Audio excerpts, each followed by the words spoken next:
Hello সুপ্রিয় শিক্ষার্থী বন্ধুরা, কেমন আছো সবাই? সিএফ শর্ট স্ক্রিপ্ট ভিডিওতে আমি জিহাদ স্যার আছি আজকে তোমাদের সাথে।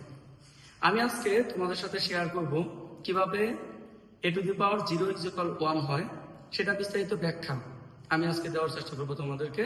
চলো বন্ধুরা দেখে নেই কিভাবে a⁻0 = 1 হয়। a⁻0 = 1 এটা আমরা সবাই জানি, কিন্তু এটা ব্যাখ্যা আমরা অনেকেই জানি না। আজকে আমি সেই ব্যাখ্যাটাই তোমাদের সাথে শেয়ার করব। a⁻0 আমি দেখতে পারি এর পাওয়ার 1 - 1। এটাকে যদি আমি আলাদা করে লিখি তাহলে লিখতে পারি এর পাওয়ার 1 ইন্টু এর পাওয়ার -1। সুপ্রিয় শিক্ষার্থী বন্ধুরা, আমরা মনে হয় সবাই জানি যে সূচক হয় দুই ধরনের, ধনাত্মক সূচক আর ঋণাত্মক সূচক। আমি এই ঋণাত্মক সূচকের ব্যবহার যদি আমি এখানে করি, এই যে a-1, তাহলে এটা আমি এইভাবে লিখতে পারি 1/a।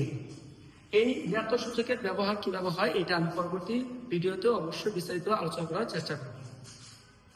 দেখো, আমি এখন এই a ইন্টু এটার পরিবর্তে লিখতে পারি 1/a।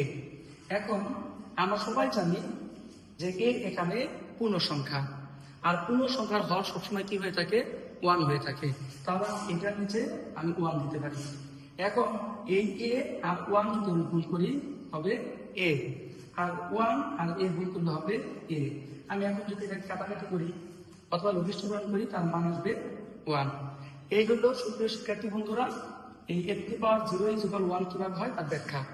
আশাবাদী তোমরা সবাই এটা বুঝতে পেরেছ। ধন্যবাদ সবাইকে।